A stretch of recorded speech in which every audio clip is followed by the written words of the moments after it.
Hey, Nikki Brown here. No matter where you are and what part of the world you're in, I hope that you're having a good day.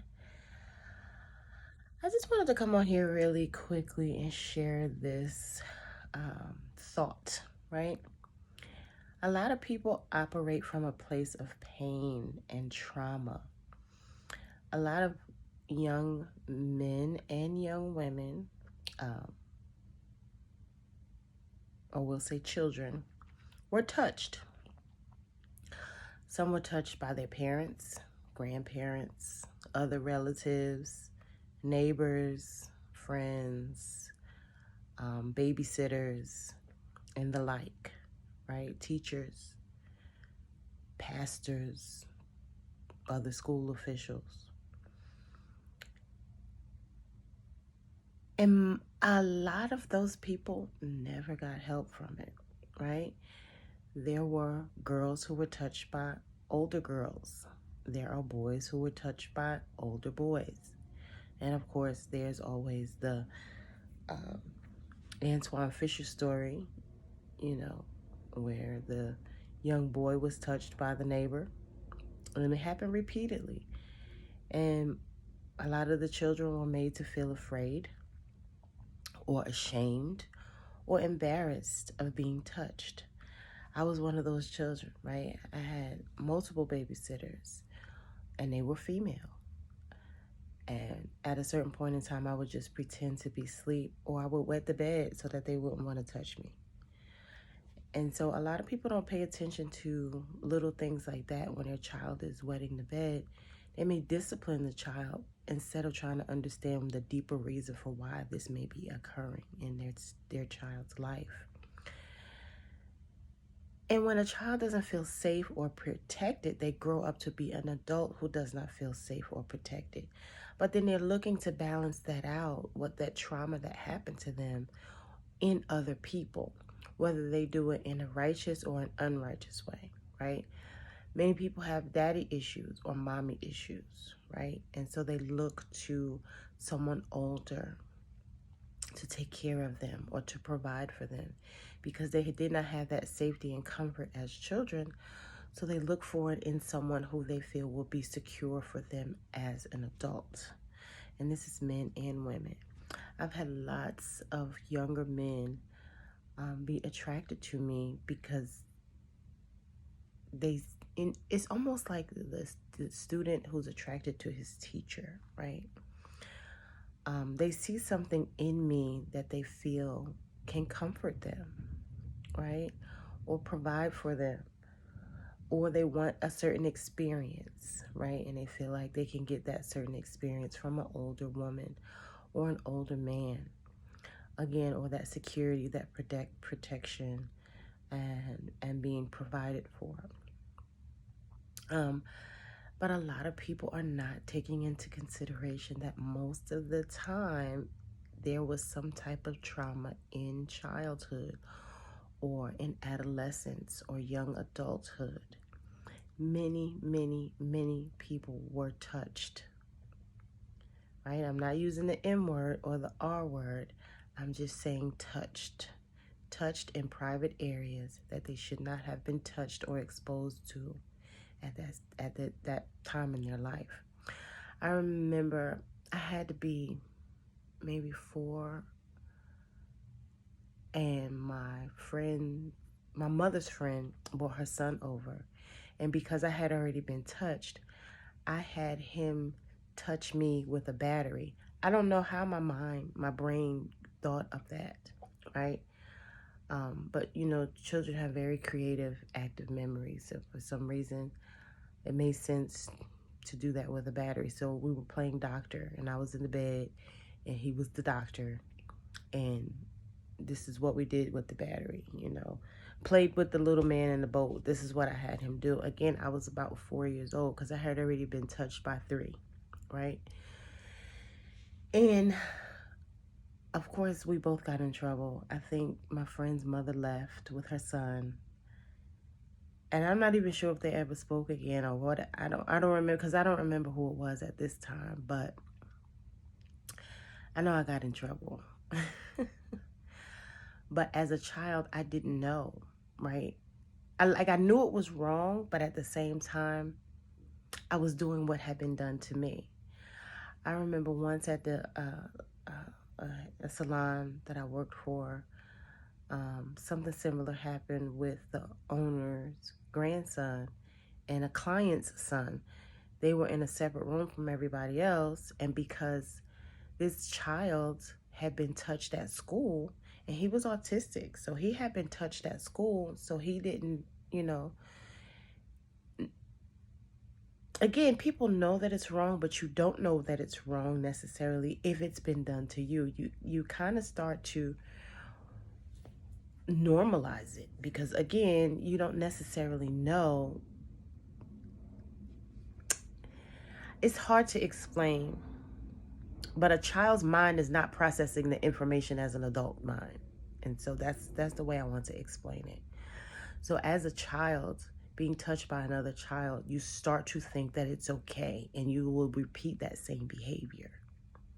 And the child that was being touched, I think he was about 4 or 5 at the time. So he immediately told his mom, because his had the type of mom who let him know it's not okay for someone to touch you appropriately. She had already had that conversation with him several times. A lot of parents don't talk about that, especially in my generation and some older generations. It was like forbidden to talk about sex, right? We grew up in a time where Lucy and Ricky, although they were married, we couldn't see them sleep in the same bed together on TV. They had twin beds that were separated by a nightstand, right? So people didn't talk about sex, never mind teach their children about sex. Like it was more normal to not talk about sex at all. They refer to it as the birds and the bees, which gives an unrealistic sensory, an unrealistic perception in a child's mind. We're talking about birds and bees, so the child is actually picturing a bird and a bee. And so if a parent is trying to have this indirect conversation, it doesn't come across necessarily the way that they think it does until maybe the child gets older and starts to see or process more information in terms of that. Right? I know that there's a book, The Appropriate Age to Talk About Certain Things with Children in terms of, sex. I don't know who the author of the book is, but there are different ways. Like, as we evolve, we realize there are different ways to handle our children or our grandchildren other than the way that we were raised, right? Other than the way that our parents were raised, our grandparents were raised. Corporal punishment is not necessarily the answer. So, if your child does touch someone inappropriately, or is touched inappropriately, the answer is not to yell at them or beat them or say, why didn't you do this or why didn't you do this, or to deny that it even happens and tell this child that you don't believe him or her. The appropriate thing to do is to get this child some help. So the incident at the hair salon, she immediately knew that she needed to get her child some help. And it only happened that one time. There are people who this thing happens repeatedly, right? Repeatedly. I even have a friend who her stepfather was touching her, and when she told her mom told her she liked it and she wanted it and was trying to take her man away from her. So can you imagine how a child or a teenager or a young adult feels when their mom does not protect them in a situation like that? They don't feel safe and secure. So they become an adult who feels like they have to protect and secure themselves, and who now wants to put the power of control in their own hands by just being sexually free because they would rather give it away. And I've heard several women say this. They would rather give it away than to have somebody try to take it again. That's their way of trying to reconcile what happened to them. So you have those who become sexually free, or you have those who completely withdraw, like on the complete different ends of the spectrum, that they don't want to deal with men at all. And I have fallen on that other end of the spectrum where, no, I'm not going to let you in my life to hurt me. And I would stick to that. And I hear women talk about, oh, well, women need to be more feminine, and you can coerce a man, but in certain situations, if you feel like you've picked the wrong man or picked the wrong woman, you don't want to go around coercing men to be with you or coercing women to be with you, right? Yeah, a lot of us women know how to be soft and feminine. We'll cook for a man, we'll, give him emotional support, um, be his peace, or whatever it is that people say, right? There are a lot of women who know how to do that. But because there are so many people, men and women, who did that for the wrong person, a lot of people stop wanting to do that. And a lot of people of the opposite sex are so attracted to them, but they will deny that person and reject that person and push that person away, which of course does nothing for the self-esteem or ego of the person who's trying to approach them or be with them, whether it be good intentions or not so good intentions, because that's a whole nother issue. But again, if a person feels like there's the millionaire matchmaker Patty Stanger, she used to say, your picker is broke, right? You're picking the wrong type of people. So if failed relationship after failed relationship after failed relationship, people feel like, maybe I'm not getting this right, so maybe I shouldn't do this thing at all, right? Even someone who has healed, which I have done a lot of things myself to heal. However, I do attract better, right? I attract better because we attract who we are and not what we want, right? So I attract better people. That doesn't necessarily mean that I attract the right person for me, right? And that's what makes the difference, because you could even be compatible with someone and it still not necessarily be the right person, right? A lot of people talk about soulmates and twin flames, right? You can have a twin flame, but your twin, you can have the good twin and the evil twin, right? So your twin flame could actually be someone who just come into your life to teach you a lesson. But when you meet, you may feel this sense of euphoria, or what do people say, this chemistry and this attraction. But as you get to know this person, it's not right, right? And you can get to know people, because I personally feel like you should get to know someone for at least 6 months to a year before you even think about dating.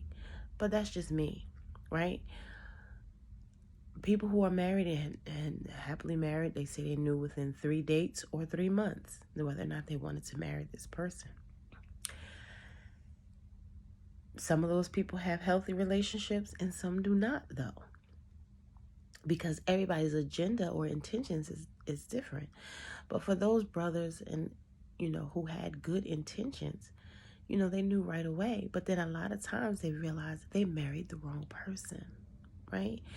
That she did put on, that femme fatale and, that coercive nature, and trapped him into marrying her when she was nothing like she pretended to be initially.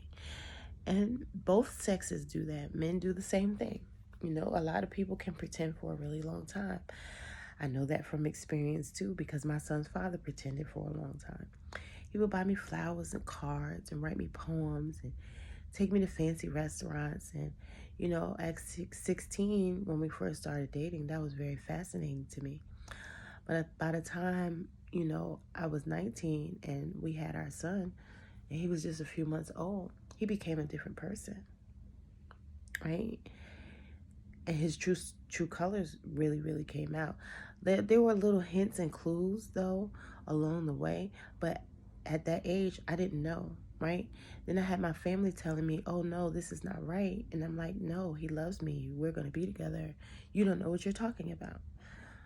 And but even prior to us dating, there were clues. There were red flags and non-negotiable behaviors that, made me get, as Oprah would say, made me go, or have that aha moment. But I didn't pay attention to them, right? I paid attention to them, like I kept them in the back of my mind, but at the same time, I didn't think of anything of it.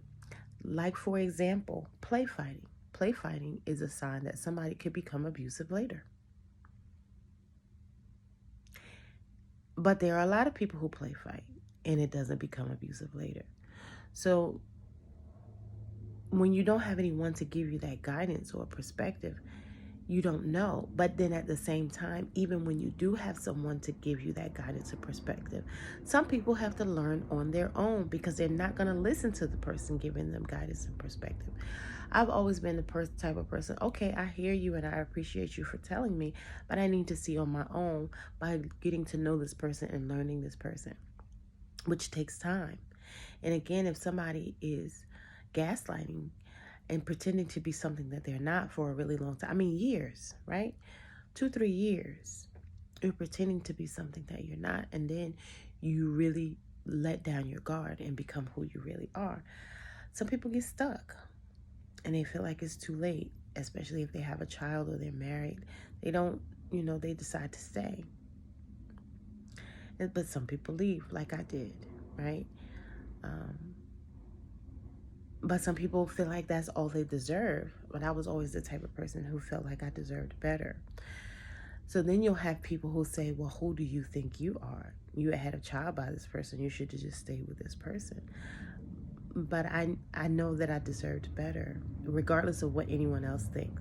And I've had guys who say, you're a really great woman, but I don't date women with kids. So because I had a child, that lessened my dating pool, right?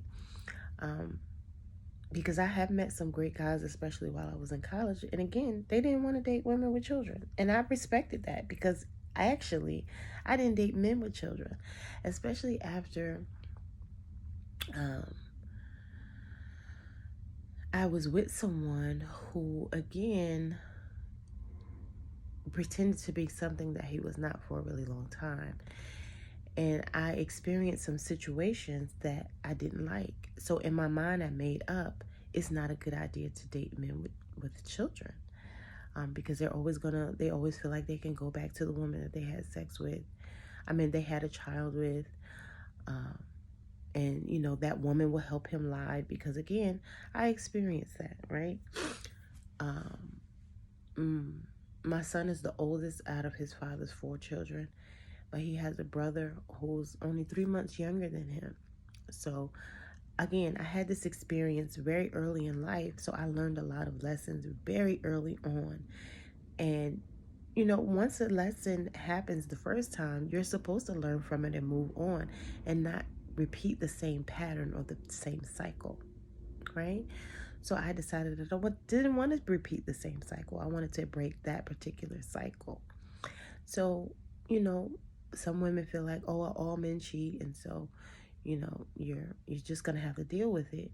But I'm of that school of thought that thinks the opposite.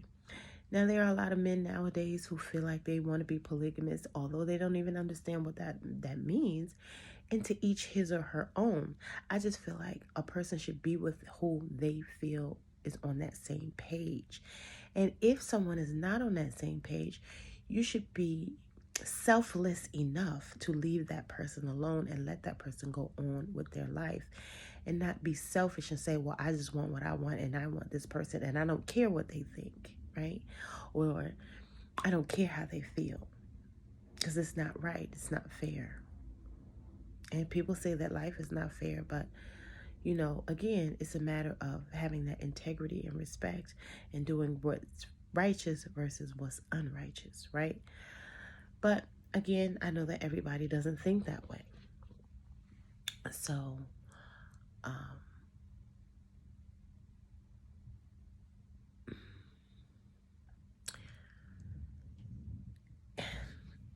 I think I just lost my train of thought. I don't remember where I was going with that thought. But anyway, again, people can pretend for a really long time, and it's all a matter of what you're willing to deal with. No, nobody's perfect, but no one ever said. When we talk about these things, No one ever mentions the word perfect, but as an excuse and a justification for ill behavior, people say, oh, well, nobody's perfect. That's not an excuse. It's not about being perfect, right? You're either going to do the right thing or you're not. And people know what they're doing. They know how it makes other people feel.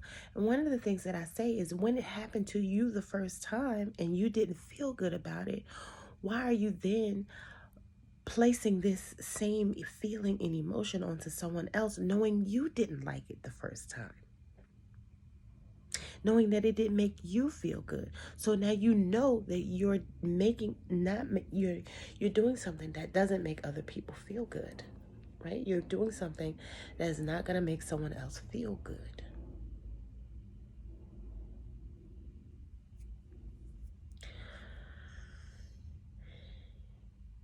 And you're saying, oh, well, nobody's perfect. That's why a lot of people talk about narcissism and psychopathy and sociopathy, right? We hear those words going around a lot nowadays because we didn't have the words for it back in the day. You know, when we were younger, especially, and especially if you weren't the type of person to see a therapist or a life coach, you didn't have the vocabulary to express the things that were going on in your life or the things that you were experiencing, right? So now we have these words. We have these diagnoses, although, you know, we are not really supposed to diagnose people. We often do because we see the patterns. We see that they have at least 7 or more of the traits that are associated with this type of personality disorder, as they're called.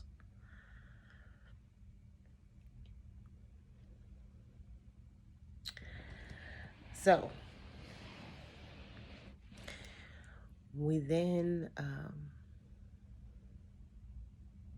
attach them to certain people in our lives. But we just have to heal ourselves as individuals, especially for those of us who experience trauma.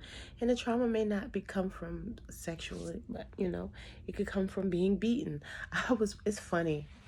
I was watching a video the other day of this guy who said, is it wrong that this was the title of the video, is it wrong that I do to my parents what they did to me, right? So his parents were very strict.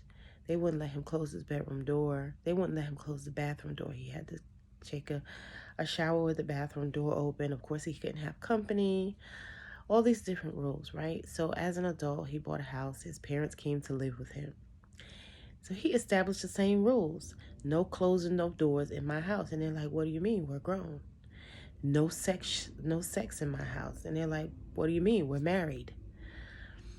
So anyway, fast forward, watching the video, and he said his mom made her a bowl of cereal and she spilled some milk. So he told her go get the belt. She was, you know, like, what you talking about?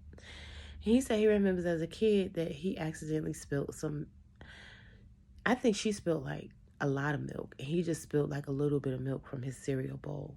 And he got a beating for that. And so he said his dad came in the room like looking funny, and they were like, and he was basically like, so did you have us come move in with you so that you can, you know, do to us what we did to you? He was like, we were young at that time and we just did what we thought was best at that time. And a lot of people in that generation were raised with corporal punishment. And so they then in turn raised their own children with corporal punishment, not realizing that a lot of times beating a child just makes them angry. Everybody's personality is different. Yes, there are some people who feel like that discipline got them in line and got them to do this, that, and the other. There are some people who do not feel that way. And you can see it in certain children. You can have 5 children and you will have that child who, if you beat them, they get angry. That means that discipline is not working. You're making the child angry by beating them. And then they grow up to be adults who beat or abuse, whether it be verbally, mentally, emotionally. They do it to other people. And then people say, because it was done to them. And then you hear people say, oh, well, I got beatings and I turned out all right. But you probably didn't. Because 9 times out of 10, you have issues that you're not acknowledging or aware of.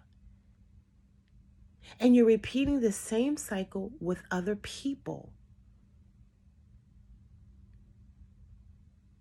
And it's not okay. And you didn't turn out okay. You know how many times I've heard somebody say that? And I'm thinking to myself, yeah, but you so-and-so and such and such. And I'm just laughing. And then like, why are you laughing? And a couple of those people I have said, are you sure you're okay? Well, how about, you just snapped at so-and-so. You think that that was okay? No, that's not okay. It was not okay. You're not okay. You are mentally and emotionally scarred. And now you're being vindictive and spiteful and petty. And you have convinced yourself that this is okay because the way you were raised made you normalize ill behavior.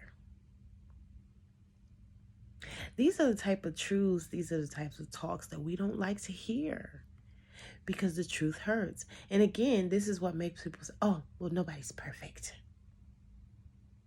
Oh, well, I got beatings and I turned out all right. In the meantime, you're materialistic and want this validation from the world by all the things that you have or the money that you have because this is what makes you feel good. Because you were not made to feel good as a child. You were not giving any emotional support.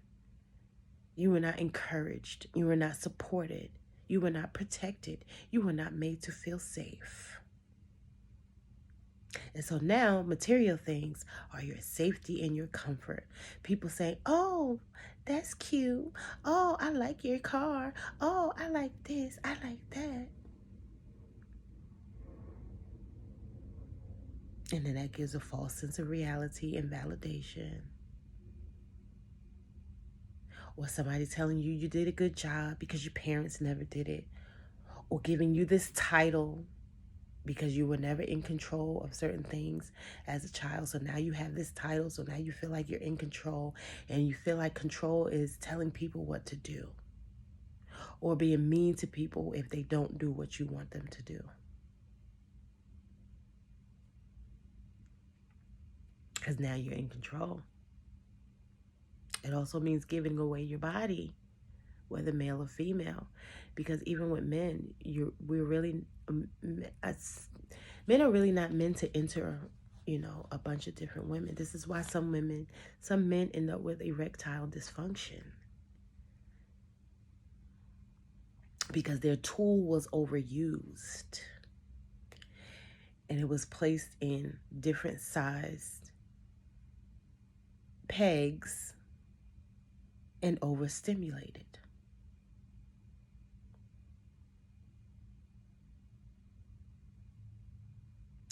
And again, anything that I say you can research, so you don't have to believe what I'm saying. But I have read about it, so I'm not just talking off the top of my head, right? So, people always say, well, who are you? Who do you think you are, right? I don't say anything to brag, but I've done a lot of reading and a lot of research on a plethora of topics. So when I speak, again, I'm not just talking off the top of my head.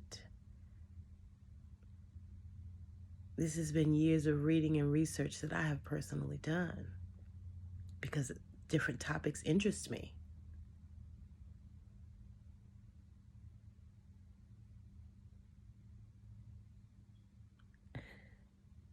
I read a lot, whether it's on the internet or a book. I have 3 bookshelves full of books. I have books right there on my nightstand next to my bed. Right? So these are the things that I do. Right? I don't have a television in my room. I have plants in my room. right? Sometimes I will bring my laptop in my room if I would like to watch something while I'm lying down. Because I watch a lot of YouTube videos and documentaries and things of that nature. I do have a guilty pleasure. I like the Tyler Perry show Sisters, and I'm not ashamed of that. I think that the dynamics within that show have a lot to do with what a lot of people experience today, especially within the city of Atlanta, right? And in and so I do enjoy watching it. It can be a little dramatic sometimes, but it also helps put things in perspective. It also helps give you an idea of how other people think and operate, right? We like to think that, because a lawyer is, went and got this education, that they have it all together, and they don't have it all together, right? We like to think that someone who graduated from college has it all together, and some of us don't have it all together either. And I was going to go to law school. I took the LSAT, but I didn't study for it like I should have, because as the more research I did about going to law school and what happens after law school and talking to other people about law school, I decided it wasn't for me. Right? A lot of people who become lawyers take themselves out. Why is that? There's something going on within that industry that makes people not want to be here anymore.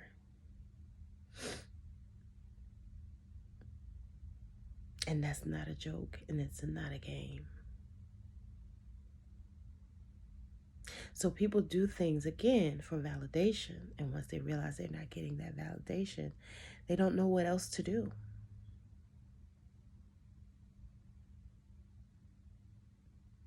So they check out, physically check out. When we're not really allowed to use certain words on YouTube, so I'm going to avoid using those words.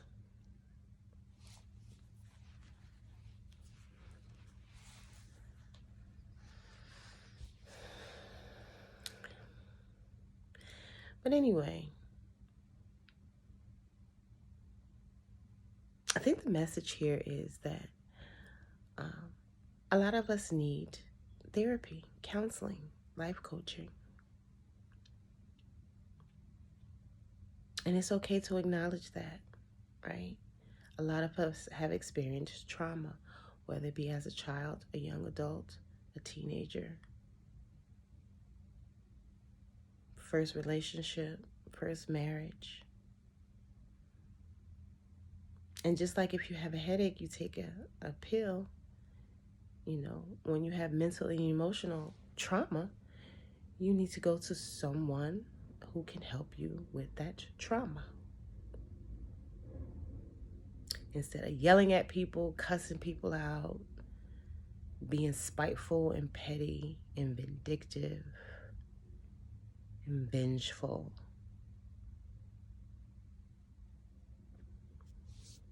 There are other ways. There's so much more I could say about this topic, but I've been here for over 30 minutes now. If you would like to hear more, of course, you can always like, comment, share, and subscribe. I appreciate those who appreciate the things that I say. I appreciate the people who benefit from the things that I say. And I love you all. And I mean that from the bottom of my heart, right? I'm not just saying that just because. We should all lead with love. We should all love one another, right? Especially if we didn't get love growing up. And if you don't know how to do that,